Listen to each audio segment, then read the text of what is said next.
Hallo, heute zeige ich euch, wie man einen Würfel Hefe haltbar macht für längere Zeit. Das Problem ist, ich benutze nur 0,3 oder 0,5 Gramm Hefe. Da hast du wochenlang an einem Würfel und der kannst du eigentlich gar nicht aufbrauchen und das geht dann immer alles in Müll. Ich backe einmal die Woche und dann liegt der Würfel Hefe 2 Wochen im Kühlschrank, da kannst du schon vergessen, dann hat er schon immer die Triebkraft. Die Hefe habe ich auch schon eingefroren, aber was ich festgestellt habe, die Triebkraft ist nicht mehr so, wie wenn du ein ganz frischer Würfel Hefe benutzt. So, jetzt habe ich überlegt, wie könnte ich das noch haltbar machen. Das zeige ich euch jetzt.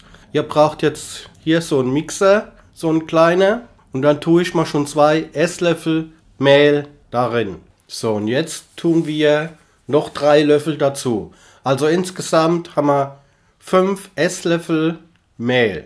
Erstes Mal habe ich 2 reingemacht, dann die Hefe zerbröckelt reingemacht und dann nochmal 3 Esslöffel dazu. Also insgesamt 5 Esslöffel. Und das tun wir dann gut vermixen, so dass man keine Klumpen Hefe mehr drin hat. Es riecht auch super klasse dann nachher. Also ich rieche sowieso gern diese Hefe. Kann man dann ein bisschen schütteln und nochmal durchmixen.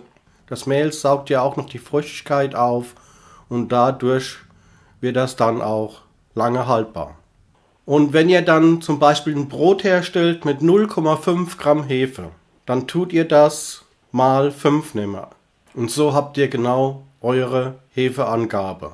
Einfach immer dann habt ihr 10 Gramm Hefe mal 5 Gramm von dem Mehl. Aber ihr müsst jetzt aufpassen, das darf nicht zu warm werden. Also es darf nicht mehr wie 28 Grad bekommen. Guter Mixer nehmen, kurz durchmixen und dann ist es schon soweit fertig. Dann nehmt ihr hier so ein Einwegglas und füllt es da rein. Und wie gesagt, wenn ihr dann backt, zum Beispiel mit 10 Gramm Hefe, dann nehmt ihr das mal 5. Also dann wiegt ihr 50 Gramm Hefemehl ab, sage ich jetzt mal, ja. Habt ihr genau diese 10 Gramm. Ein bisschen sauber machen, Deckel drauf und schon habt ihr Hefe für längere Zeit. Natürlich könnt ihr auch dann noch mehr herstellen.